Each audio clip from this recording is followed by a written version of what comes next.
Magandang umaga po sa bawat isa. Welcome, Ma'am Wilma. We're glad po na kapiling po namin po kayo. Buksan po ninyo ang inyo pong mga Biblia sa Book of Zechariah.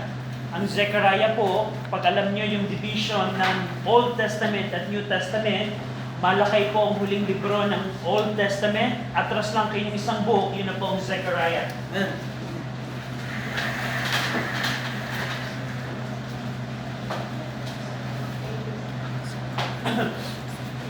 Now, sa history po ng bansang Israel, may mga gera po na dapat alam po natin bilang mga mananampalataya. Kung ito po yung timeline ng history po ng bansang Israel, ito po yung gitna ng Old and New Testament. Let's say ito po yung pinakagitna. Alam po natin, noong 586 BC, si King Nebuchadnezzar ng Babylon ay nagmarcha sa Jerusalem at pinalibutan po ng 18 months ang Jerusalem.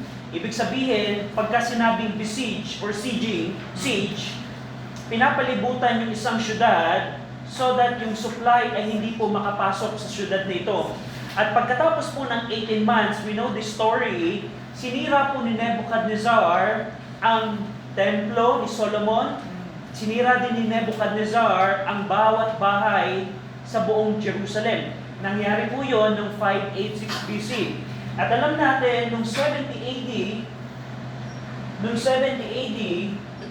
alam natin, natayo yung Zerubbabel Temple, pinaganda ni Herod yung temple. Pero noong 70 AD, si General Titus of Roman Empire ang nagmarcha naman sa Jerusalem again. At pinalibutan niya ang Jerusalem sa loob ng 5 months. Ganun din po yung nangyari. Nagkaroon ng famine sa loob ng Jerusalem. At nung time na umatake na si General Titus, nasira muna yung outer wall, and then nasira din nila yung inner wall. And the same thing that they did, si General Titus at yung mga sundalo, sinira po yung templo ni Zerubbabel, sinira din po ang bawat syudad. Nangyari po ito noong 70 AD.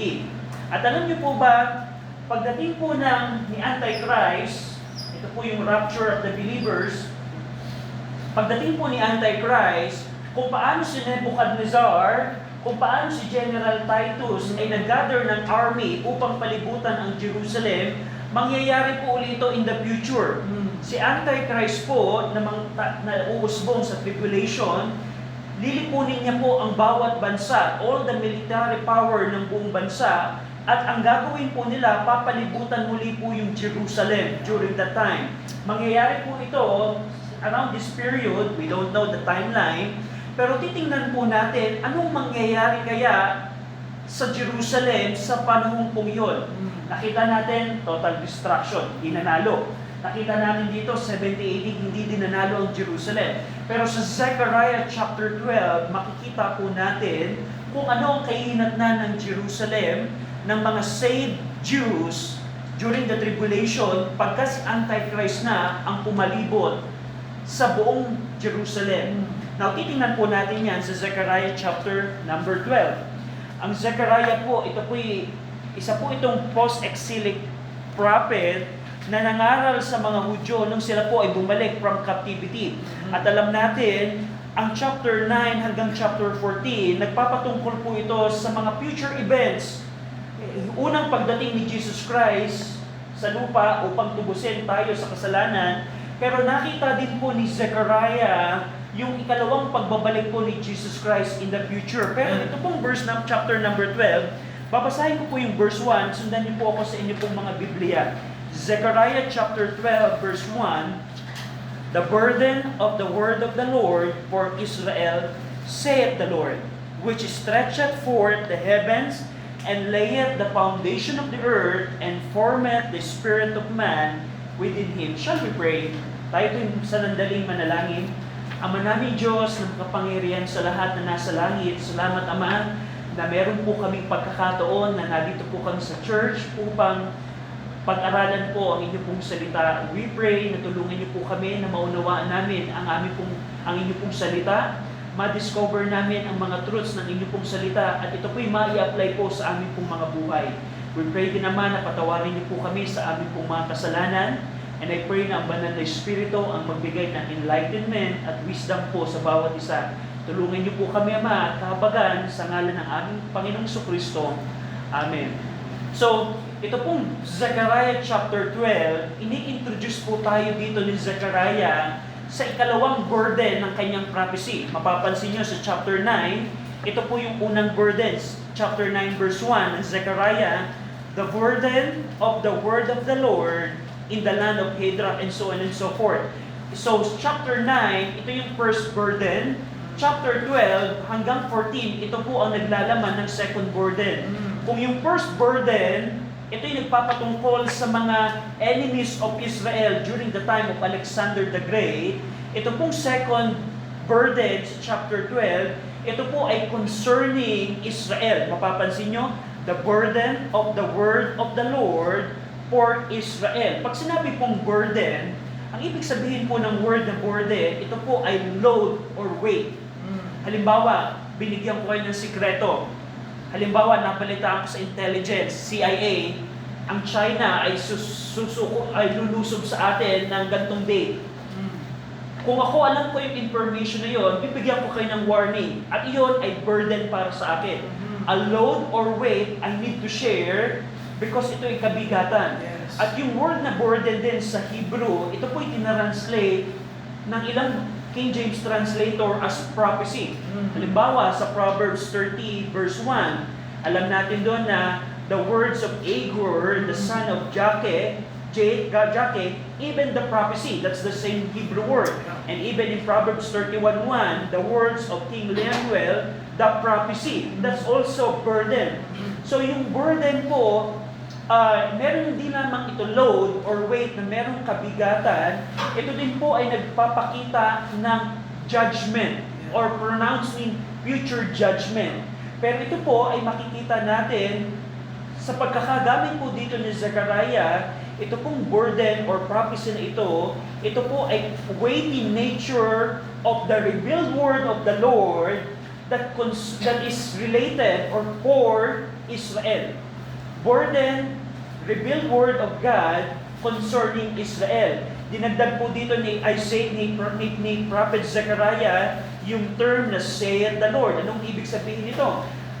Ito po ay nagke-carry at naglalaman ng divine authority. Yung burden na i-reveal ni Zechariah sa mga remnant Jews na kanyang audience, ito po ay merong divine authority. Na ito ay hindi katang-isip lamang ni Zechariah, hindi ito galing lamang sa kanya, ito ay saith the Lord. Ito ay galing sa Panginoon. Ito ay nireveal ng Diyos na kanyang nire-relay sa kanyang audience. Now, mapapansin nyo sa ikalawang bahagi ng verse number 1, in order to intensify yung divine authority ng burden of the word of the Lord, binigay ng description ni Zechariah, sino ba itong nagbigay ng word na ito? Sino itong Lord na ito? Sino ito si Jehovah? Binanggit niya dito, the Lord as the Creator, He expands or stretches or spread out the heaven. Pansin niyo sa verse 1, the Lord which stretcheth forth the heavens. Isang katangian po na ginagawa ng Panginoon, ini-stretch niya or ini-expand niya yung heavens. So, kung kayo po ay panatiko ng modern science discovery, noong 1929, na-discover po ni Edwin Hubble na ang mga objects outside the firmament, yung tinatawag na outer space or universe, pero alam natin ito yung heavens above the firmament, ay nag-e-expand. Yung universe natin ay nag-e-expand at ang sabi nila, kaya daw ito nag-e-expand dahil sa Big Bang. Dahil napakatindi ng sabog ng Big Bang, nag-e-expand hanggang ngayon ang mga galaxies. Pero, ang testimony ng Scripture, it is the Lord which stretches or expanded forth the heavens. So, ano pa ang ginagawa ng Panginoon?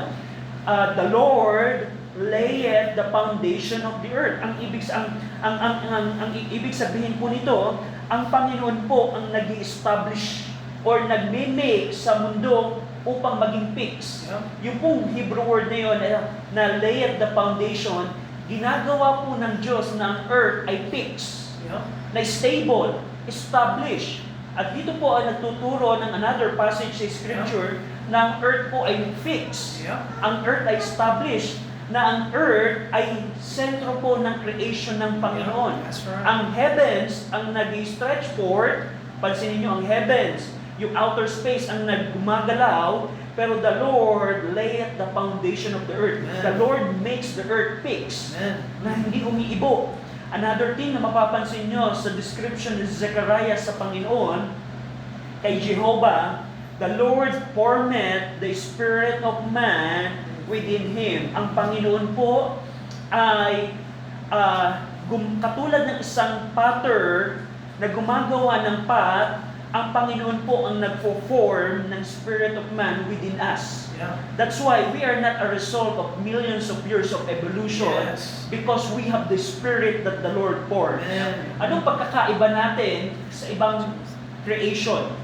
We have the spirit of us within us. So Joe, we're going to expound that later on. So this afternoon, ipapakita po sa atin ni Joe why evolution is wrong. Pero dito, makikita natin na ang man, unlike other creation, has the spirit that the Lord forms. Ang Panginoon nag-form ng spirit, ng hininga, ng breath sa atin, saith the Lord.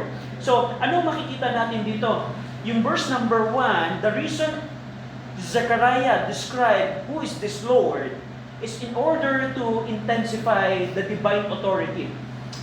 Now, tandaan po natin, ito pong Zechariah, hindi po tayo ang primary original audience ni Zechariah. Nung time po ng around 518, around this period, 518, probably this BC, ito po ay pinroclaim ni Zechariah sa mga returned Jews sa Israel. At dito, pinapakita ni Zechariah that the burden of the word of the Lord for Israel has a divine authority. The Lord that gave this word is a creator of us. He stretched forth the heavens, He layeth the foundation of the earth, and He's the one who formed the spirit of man within Him. So that's verse number 1. Now, verse number 2. Behold, I will make Jerusalem a cup of trembling out to all the people round about, when they shall be in the siege, both against Judah and against Jerusalem. So, before po natin i-jump yung verse number 2, I forgot to mention na ang chapter 12 hanggang chapter 14, dun po sa study notes ninyo, makikita po ninyo na merong chiastic structure ang chapter 12 to 14. Itong burden na ito. Yung burden na tinutukoy ni Zechariah, nilapatan po niya ito ng chiastic structure. Ano yung chiastic structure, Brother RJ? Ito po ay ginagamit na device ng mga Hebreo, ng mga Hudyo, upang magbigay doon sa isang punto. Mapapansin niyo dun sa chapter 12, verse 1 to 9, dun po sa inyong study notes, Zechariah described how the Lord shall defend Jerusalem. Yun po ay parallel sa chapter 14, verse 121, kung saan the Lord also shall defend Jerusalem. Yung letter B, chapter 12, verse 10, hanggang chapter 13, verse 1, the Lord fears. Nakita ni Zechariah na ang Panginoon ay ipapako. So, diyan po tinutukoy ni Paul, nung sinabi ni Paul, Christ died for our sin according to the Scriptures, including ang prophecy po ni Zechariah, the Lord fears. At parallel po niya, yung chapter 13, verse 7 to 9, the Lord's smitten. Ang Panginoong Kristo ay pinagmalupitan. At yung pinakagitna po nito, mali po yung nalagay ko sa study note, but it is chapter 13. Doon po sa study note ninyo, it's chapter 12, pero yung po ay chapter 13, verse 2 to 6, kung saan the Lord will judge the idolatry ng bansang Israel. At tatapusin po ng Panginoon ang idolatry po ng bansang Israel. So yan po yung chiastic structure po na ito. Pero mabalik tayo dun sa burden. Now, verse number 2 says, Behold, ang Panginoon po nagsasalita nito, at ang sabi niya, Behold, the Lord draws attention as He begin to reveal the burden of His word concerning Israel. Ang ibig sabihin nito I want you to see and pay attention to the burden of the word of the Lord. Behold, tingnan mo, masdan mo. Behold. At ito pong mga events na ito po yung mangyayari moving forward sa 75-day gap na mangyayari po dito. Now, kung ito po yung future event, kung ito po yung rapture of the believers, according sa 1 Corinthians chapter 15, na dadating po si Jesus Christ upang i-rapture ang mga mananampalataya. Kung ikaw ay ligtas sa umagang ito po ang ating blessed hope. Tayo po ay naghihintay ng pagbabalik ni Jesus Christ upang kuhanin po tayo. Right. At ang sunod po na mangyayari according po sa Scripture, magkakaroon po ng 7 years tribulation. According kay Daniel, according kay John, according kay Paul, may mga mangyayari po dito.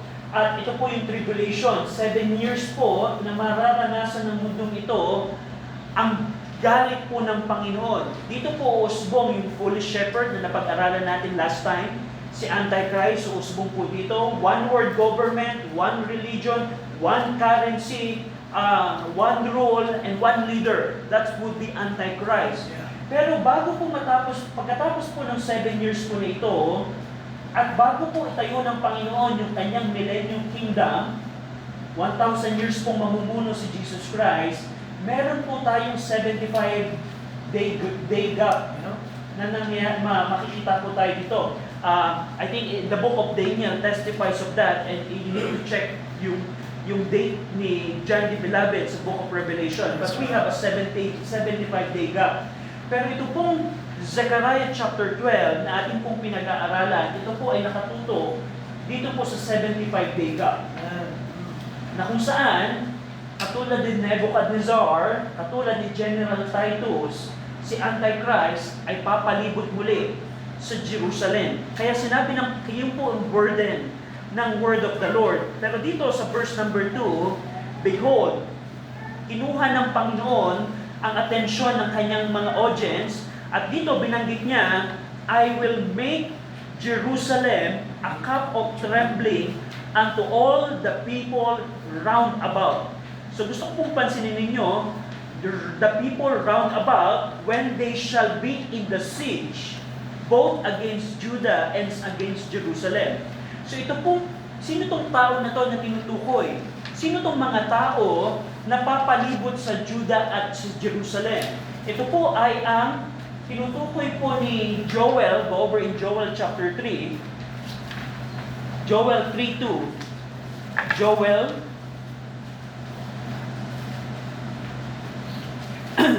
Joel chapter 3 in verse number 2. Joel 3 verse number 2. Now, tingnan niyo po ito. Joel 3:2, I will also gather all nations and will bring them down into the valley of Jehoshaphat and will plead with them there for my people and for my heritage Israel, whom they have scattered among the nations and parted my land. Darating po yung panahon sa pamumuno po ni Antichrist, papalibutan po nila muli ang Jerusalem, including all nations. Lahat po ng bansa na na-deceives during the 7 years, nagpasakop kay Antichrist, sasabihin ni Antichrist, magmarcha tayo sa valley, sa pagitan ng Mount Olive at sa Mount Zion, meron pong valley po doon, at doon po sila magmamarcha at papalibutan po nila yung Jerusalem. Pero sinabi po dito ng Zechariah 12:2 na yung mga tao na ito, gagawin ng Panginoon na ang Jerusalem a cup of trembling. No? Brother Archie, yung cup of trembling, yung pong cup of trembling, ito po yung basin of intoxication or confusion. Gagawin ng Panginoon ang Jerusalem na para siyang basin or cup of confusion. Na kung sino man ang iinom ng tubig o nung wine sa basin na ito, ay magre-resulta ito ng confusion at ng disorientation. Ipinapakita po dito na ito'y merong idea that those surrounding Jerusalem during the time of Antichrist who attempt to consume or devour Jerusalem, will be made drunk or disoriented and will reel under divine judgment. Na yung mga tao na papalibot sa Jerusalem during the time of Antichrist, pipilitin nilang i-debar ang Jerusalem, pero ito'y magre-resulta ng confusion sa kanila. Magre-resulta ito ng disorientation. Yun po yung pinaka-significant na sinabi po dito. During that time, I will make Jerusalem a cup of trembling. Na kung sino man ang magdi-debar sa Jerusalem, ay magre-resulta ng judgment na ito. Ano ba?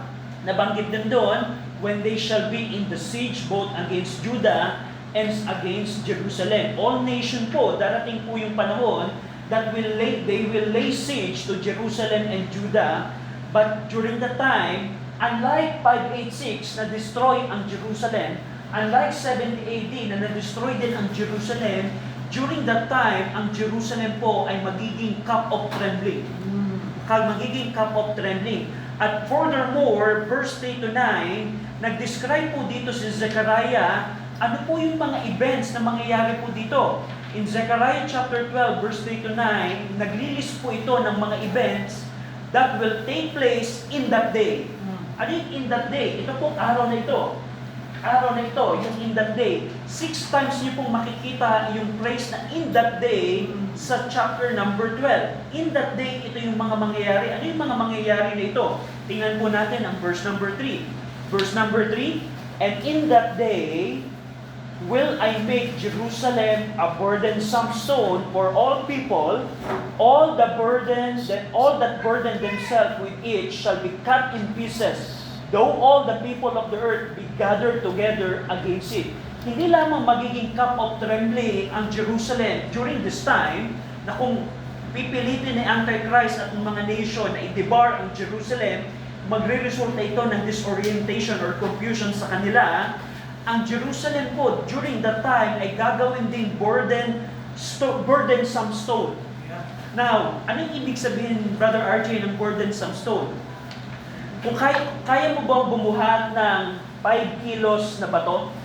Sino ang may kayang bumuhat ng 5 kilo stone? Kaya ko yan. How about 25 kilo stone? Probably some of us can still. 25 kilo, we can still lift that. How about 1 ton stone or 1,000 kilogram stone? Kung merong tao na bubuhat ng 1,000 kilogram stone, makakrush siya into pieces. Yeah. So yun po tinutukoy po dito ni Zechariah ng Panginoon, I will make Jerusalem a burdensome stone. Those people who will try to lift up the stone will be cut in pieces. All that burden themselves with it, with Jerusalem, shall be cut in pieces. Kung ikaw, sinabi mo na kaya mong buhatin ang isang 1,000 stone, let's see what will happen to you. Yeah, right. You will be cut in pieces. At ganun ang mangyayari po pagdating po ni Antichrist. They will try to debar Jerusalem, pero magiging cup of trembling ang Jerusalem. Not only that, Jerusalem during that time will become a burdensome stone for all people, and through all the people of the earth be gathered together against it. Lahat po ito ng bansa. It's a worldwide event. Yeah. It will be a worldwide event na just imagine, yung all military power will gather together just to fight ang small city of Jerusalem. That's right. But the Lord says, I will make Jerusalem a burdensome stone. They're going to try to lift up Jerusalem, but ang magiging resulta nito, these people will cut into pieces. In that day, na ang Jerusalem will become a massive, weighty stone that the nation attempt to lift. But in doing so, they will injure themselves. So in that day, that's number 1. Number 2, sa verse 4 and 5. Zechariah 12, verse 4 and 5, in that day, another thing na mangyayari, in that day, saith the Lord, I will smite every horse with astonishment and his rider with madness. So mapapansin nyo, ang gagawin din ng Panginoon na ang bawat kabayo ay ma-confuse or astonishment. He will strike every horse with astonishment and also every rider with madness. Ang ibig sabihin nito, by the way, ang scripture ay nagtetestify na horse and rider. It will be a cavalry. Now, question, Brother RJ, nasa na yung mga F-21 ng ibang mga bansa? Nasa na yung mga tanks? Nasa na yung mga nuclear bomb? Now, yung pong mga bagay po na yun, yan po lahat ay mawawasak during the 7 years. At babalik po ang military power ng mga bayan sa Asian tactic. Yeah. By the way, ang scripture po, the way to handle the scripture is to take it literally. Yeah. We cannot say na probably itong mga horses nito ay mga F-21. Kaya hindi natin pwedeng sabihin, the Lord will smite every F-21 and every Abraham, what kind of tank yung US meron? Abraham, yung, do you remember yung best tank nila? I think it's something Abraham, I don't know. Pero we cannot say that the Lord will smite every tanks and every F-21 fighter jet, every nuclear bomb. No, that's wrong way of handling the scripture. That's right. This is literal that every horse and every cavalry will become mad and will be confused during the time. Darating po yung time na pagkatapos sa loob po ng 7 years na ito, babalik po ang technology natin backward. Yeah. Including the military power, babalik po tayo sa not tayo, kung ikaw ay may iwan sa 7 years na ito, babalik kayo ang military power. Amen. So, dito pinakita ng Panginoon na military power will go backward. Babalik sila sa old tactic, Asian tactics, including horses, spears, and sword. Pag binasa niyo po yung Joel chapter 3, you will see na may mga spear na gagamitin po doon. Dahil sa tindi po ng tribulation na mararanasan ng mundong ito, babalik ang technology sa Asian time. So that's the scripture. Yeah, we cannot fully comprehend that, but that's the scripture. That's right. Every prophecy ng scripture ay na-fulfill literally. That's right. Nung si Jesus Christ po ay pinanganak ng sinabi ni Isaiah, papanganak siya ng isang birhen, yun ba ay figuratively pinanganak si Jesus Christ ng isang birhen or literal na pinanganak siya ng isang birhen? Nung pinarapisay na ipapanganak siya sa Bethlehem, yung ba ay figure of speech lang? No, ang point po natin dito, ang prophecy po should be handled literally. That's right. At dito, very clear na magre-revert back sa horses and riders. Pero ang gagawin po ng Panginoon, kahit yes, may military powers, Antichrist, with the cavalry forces, ang gagawin ng Panginoon, I will smite every horse with astonishment. Yung mga kabayo na sasakyan ng mga sundalo ni Antichrist ay makukonfuse. Hindi sila, para sila magiging wild animals na hindi mo malaman kung anong ginagawa. Ang horse, pag hindi mo siya kayang i-control, ikaw ang kukontrolin ng kabayo. And it will be useless. Ano ba ang gagawin doon? Yung mga riders will become madness or crazy. Yung mga nagpapatakbo, nagsumasakay sa kabayo, they will become mad. At anong mangyayari doon? Kung ganun ang military force ng iyong army, it will be useless. Basically, what the Lord is saying here, on that day, even ang mga pwersa ni Antichrist ay pumalibot dito, their military forces will become useless, will be in complete chaos. They will lose the control of their cavalry, and they will descend into a complete chaos. So makikita natin yan dito. And another thing sa verse 4 and 5, in that day, the Lord will open His eyes upon the house of Judah. Napansin niyo po doon? And I will open mine eyes upon the house of Judah. Pinapakita po dito na ang Panginoon ay magbibigay ng divine providence, protection, and care sa house of Judah during that time. Kahit palibutan siya ng buong bansa, sa pamamagitan ni Antichrist, ang kanyang mata ay nasa house of Judah.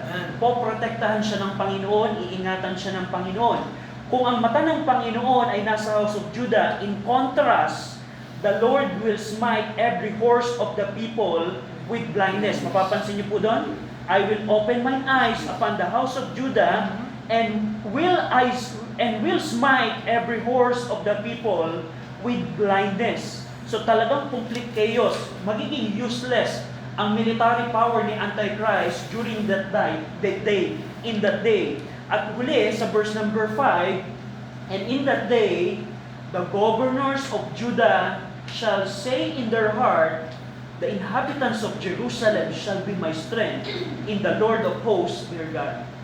Sino itong mga governors of Judah? Sa Hebrew word po, ito po yung leaders, mga leaders, pero ito pong mga governors po nito, sila po yung mga Hudyo during the 7 years na hindi nagpasakop kay Antichrist. Sila po yung mga Hudyo in the middle ng 7 years, nagsitakbuhan sila sa mga bundok. Nag-flee sila kay Antichrist. At during the close ng 7 years, sila po ay babalik sa Jerusalem. At doon po sila matatrap ni Antichrist. Matatrap sila ni Antichrist, pero ang sasabihin ng mga governors na ito, sabi nila, the governors of Judah shall say in their heart, the inhabitants of Jerusalem shall be my strength in the Lord. Makakakuha sila ng strength. Ano kaya ang magiging strength nila dito? Go over in Revelations 19, nakita ito ni John D. Beloved. Imagine ninyo, just imagine, isang Hudyo na 3.5 years nang tumatakbo kay Antichrist. And then, dumating sa point na natrap na sila sa Jerusalem at yung all nations and forces of Antichrist, natrap sila sa Jerusalem. It will be a complete disaster. Yeah. Probably they're waiting, ano na mangyayari sa atin? Pupugutan natin tayo ng ulo ni Antichrist. Kung paano napatay ni Nebuchadnezzar ang Jerusalem sa history at in General Titus, ganun din ang mangyayari sa atin. Pero take note, the governor of Jerusalem shall say, the inhabitants of Jerusalem shall be my strength. Anong tinutukoy dito? Go over in Revelations 19. Ito po ay same event. We're talking the same thing. Yung nakita ni Zechariah, nakita din to ni John D. Beloved. Go over in Revelation 19:11. Basahin po natin to ng sabay-sabay. Hanggang verse number 14. Ready? Read. And I saw heaven opened, and behold, a white horse, and he that sat upon him was called Faithful and True, and in righteousness he doth judge and make war. His eyes were as a flame of fire, and on his head were many crowns. And he had a name written that no man knew but he himself. And he was clothed with a vesture dipped in blood, and his name is called the Word of God.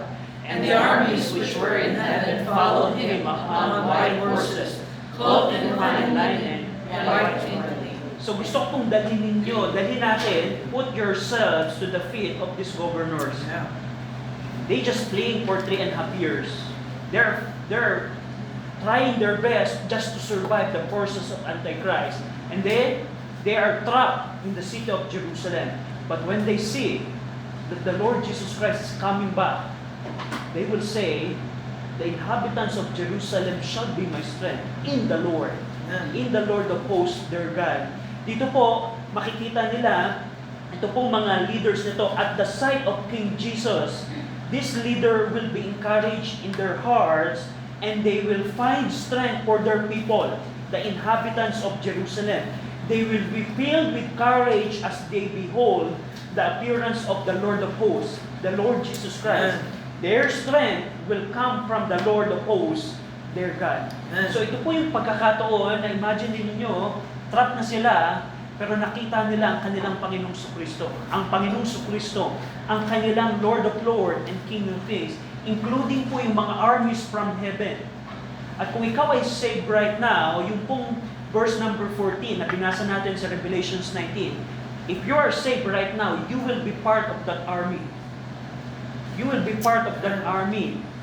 Yung pagdating ni Jesus Christ, yung pong mga saved Old and New Testament saints, mga ligtas ng mga mananampalataya ng lumang tipan at bagong tipan, pareho po tayong papasok sa mundong ito at kakalabanin natin ang pwersa po ni Antichrist.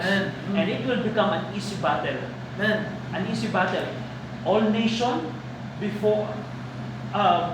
versus the Lord of Lords and Kings of Kings, it will become an easy battle. That's right.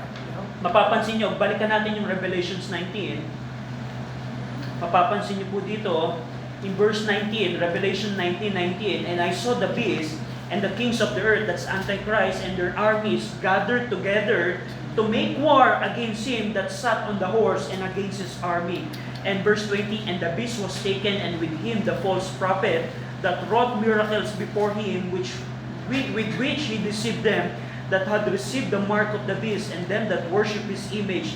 These both were cast alive into a lake of fire burning with brimstone. And the remnant were slain with the sword of him that sat upon the horse, which sword proceeded out of his mouth, for all the fowls were filled with their flesh. So ito pong event na ito na nakita ni John the Beloved in the book of Revelation, ito po ang magiging dahilan sa mga governors to say, I have a courage now. I have courage with the inhabitants in the inhabitants of Jerusalem in the Lord. Meron kaming lakas na because we see the Lord coming back.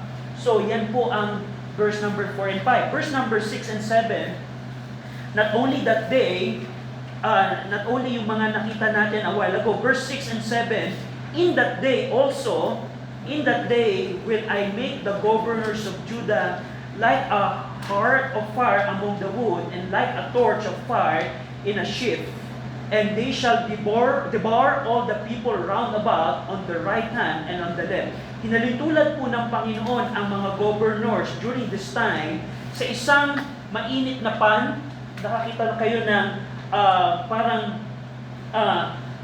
fire pan na ilalagay mo sa mga wood. Anong mangyayari sa mga wood if you put a fire pan, mainit na pan sa mga kahoy? Anong mangyayari kung isang torch ay ilalagay mo sa mga sheaf? Anong mangyayari? It will be a complete fire. Yes. Iko-consume nung fire fan ang mga wood, iko-consume ng torch yung buong sheaf. At ganun ang mangyayari po sa governors. Yung mga nations, si Antichrist na papalibot sa Jerusalem, ang idinibar ng mga governors ang lahat ng tao iyon, whether you are in the right hand and whether you are on the left. So, of course, they cannot do it by themselves. We know paano nangyari ito.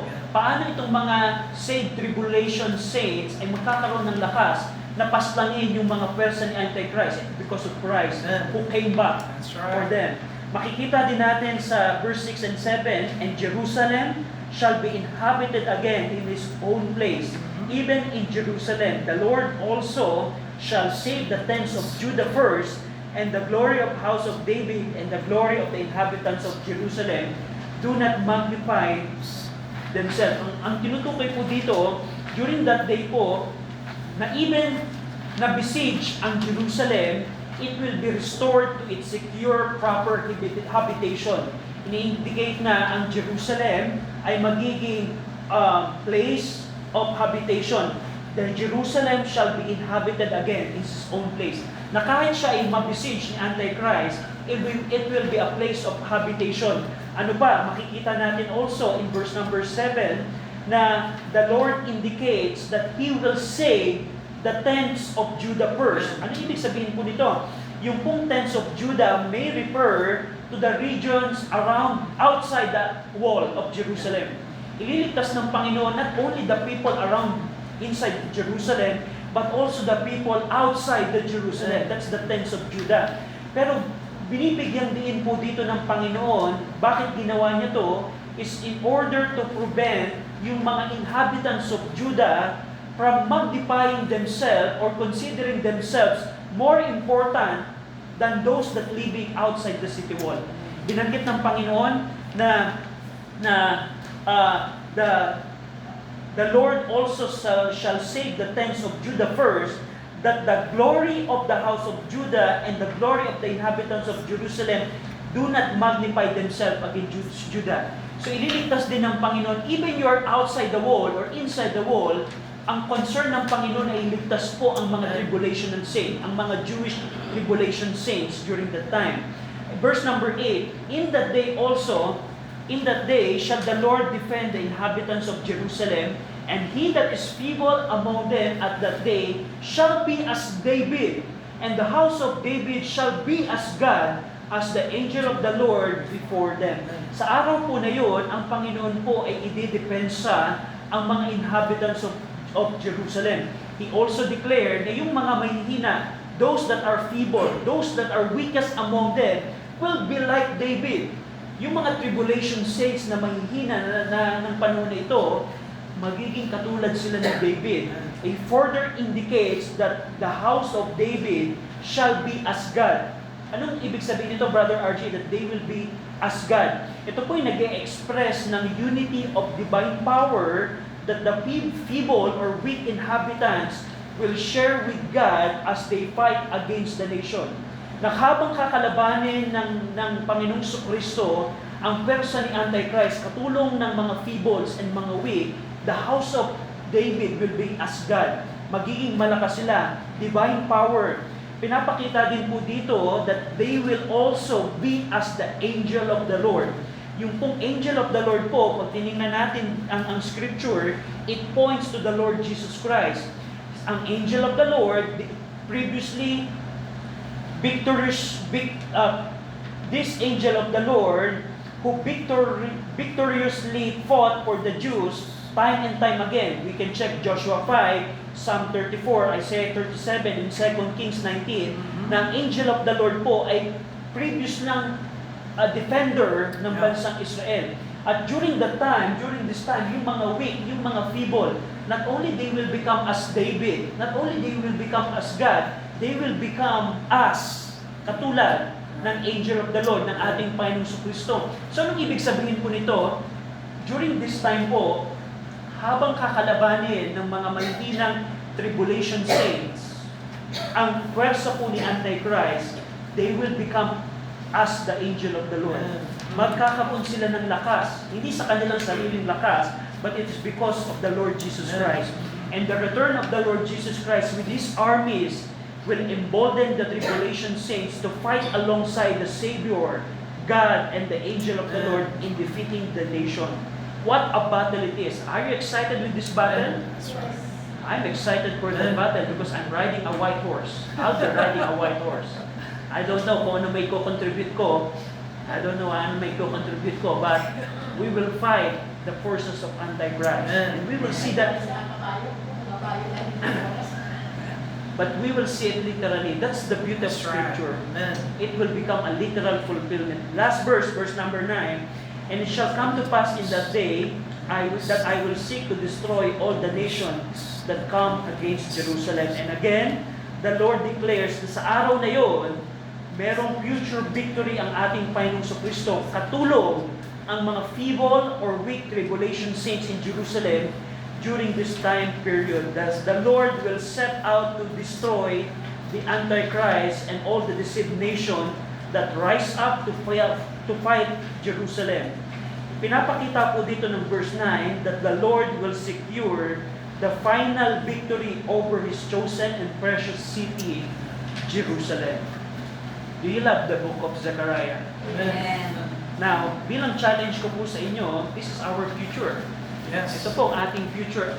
First question ko po, in order to be part of this future, you need to make sure that you are saved.